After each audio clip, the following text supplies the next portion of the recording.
Despite a growing economy and a tax system overhaul under Republicans, more Americans want Democrats controlling Congress, if you believe the polls.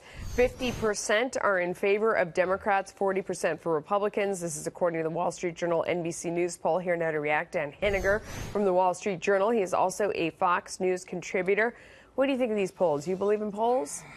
I think over the long run, the polls are probably right. This is a 10-point difference, and that's not good for Republicans. The real Clear Politics average is a little over 8. That's not good either. But as this poll pointed out, President Trump's approval rating has risen up to about 43%. That's a paradox, because normally if the president's approval rating up, members of Congress are doing pretty well, too.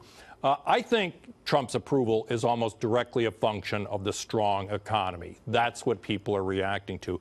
And the Republicans in Congress, I think, are going to have to go out there and really sell their responsibility for the tax cuts, the deregulatory moves. They always tend to be a little bit reluctant. They're careful about the way they talk. I think they got to adopt some of Trump's salesmanship and go out there and just sell the heck out of this economy. Absolutely, because we saw that in Pennsylvania, that was one thing the Republican candidate there laid off the message of the tax cuts and the economy, which is something, I mean, that makes no sense whatsoever.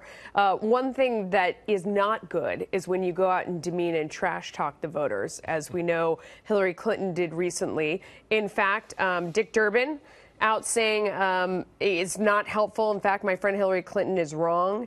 30% of the people who voted for Donald Trump voted for President Obama. Oh, we do have that sound. Okay, let's go ahead and play that for us. It's not helpful at all. And in fact, my friend Hillary Clinton is wrong. 30% of the people who voted for Donald Trump had voted for President Obama. Why? The same people who looked for change with President Obama thought there wasn't enough as far as their personal lives were concerned, and they supported Donald Trump. People vote based on money, he's saying. So you've got to be sort of sensitive and mindful of that. When they feel like they're falling behind, they want somebody who's going to, it seems pretty obvious, but. But if you're in Hillary Clinton's camp of the Democratic Party, you think people vote on all sorts of other non-financial things. I mean, and again, one of the other things she said in India was, she said that white married women, by and large, are voting the way their husbands tell them to. This is another one of Hillary's strange Tammy Wynette moments. Remember years ago when she said, I'm not just some little woman standing by her man like Tammy Wynette.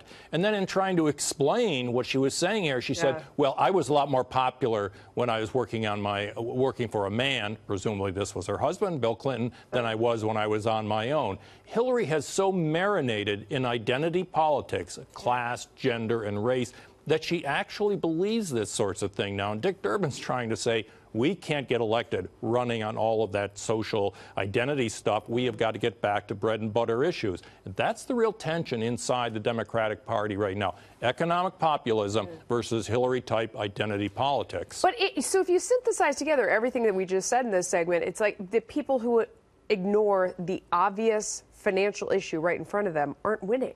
I mean, it's all about, it's the economy, stupid.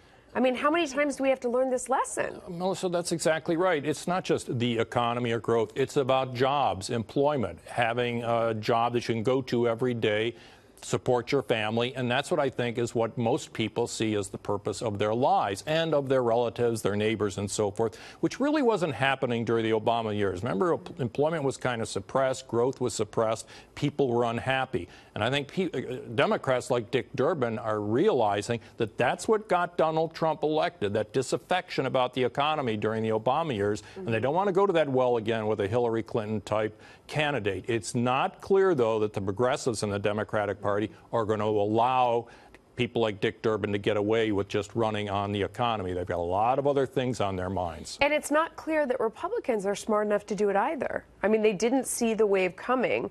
Do you think, I mean, do you see more Republicans getting around economic issues?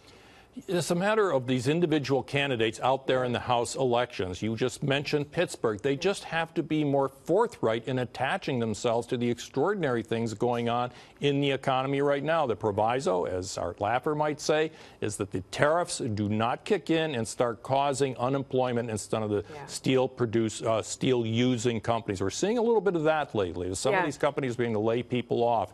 If that happens, that could be a difficult thing for the Republicans to explain. But But absent that, they've just got to attach themselves. They passed the tax cut. Right. They've got to take credit for it, and they've got to sell it. And maybe tax cut phase 2. Why not? Let's do that. Make it There you go. permanent? Make Why it not? permanent. Yep, there you go. All right.